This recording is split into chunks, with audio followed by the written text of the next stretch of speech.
available at that hotel as they were in Florida, with several people taken into custody there.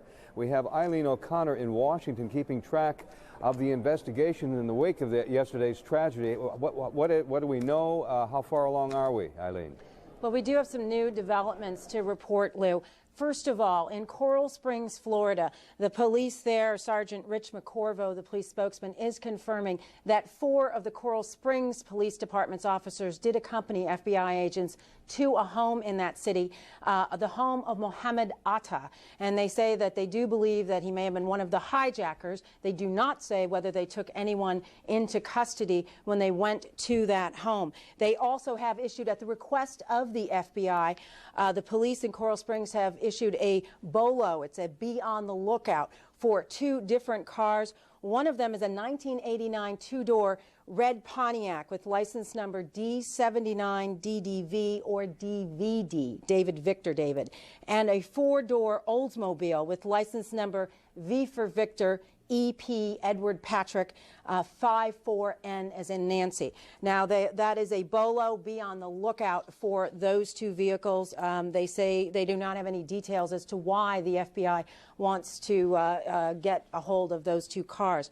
In addition, we're also being told by a law enforcement source that the agents on the ground in Florida do have some people in custody, they are saying, and that they are talking to them. Now, these are not necessarily suspects at all. These are people who they want to talk to about perhaps any leads, trying to trace back some people. They have been in touch with Huffman Aviation School. That is an aviation school in Venice, Florida. They say the owner of that school says that they are talking to him about one of the students from that school.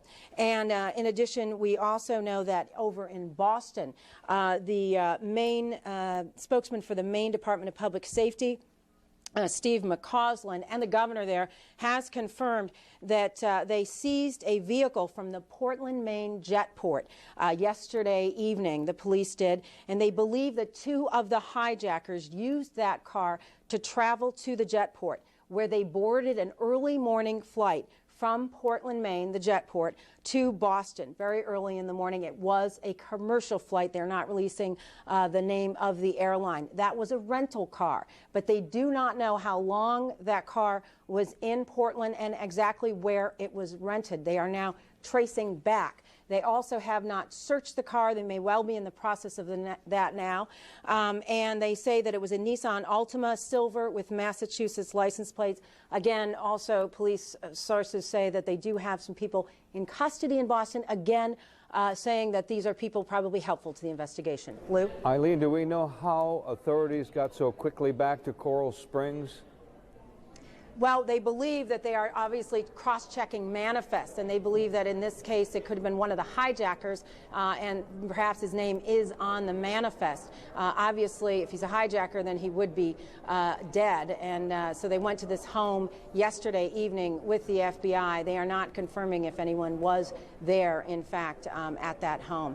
As you can see, it's 1001 West Atlantic Boulevard in Coral Springs, and as I said, the police went there last night with FBI agents. And are authorities saying anything about that car that was confiscated by the FBI out of the central parking garage in Boston overnight, and the evidence that they found inside that the FBI says is useful and positive? Sources say that they did have some material seized from that car, and that it